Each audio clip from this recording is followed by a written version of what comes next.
Hey Matt, here with 911R. We have a 2001 Ducati Mike Hillwood edition.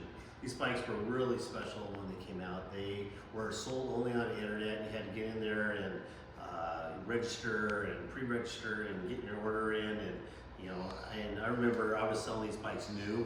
I helped a couple clients get them, and I was online early that night because it was an Italian thing, so it was the middle of the night, and it was quite a deal. But we got two of them for our clients in Portland, Oregon.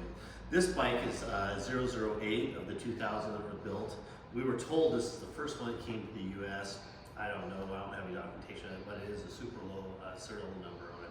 The bike was sitting in a museum collection that got auctioned off, and my client bought it a couple years ago.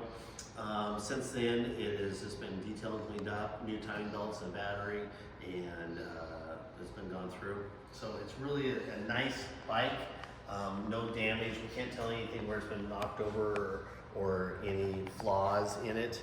You can see around looking at the pictures in the video that everything's nice and shiny and clean. Tires are obviously old, but we just want to make sure the timing belts were done and good on it. We'll go ahead and do a cold start video here in a second, but it is ready to go. Any questions, let us know. Thank you.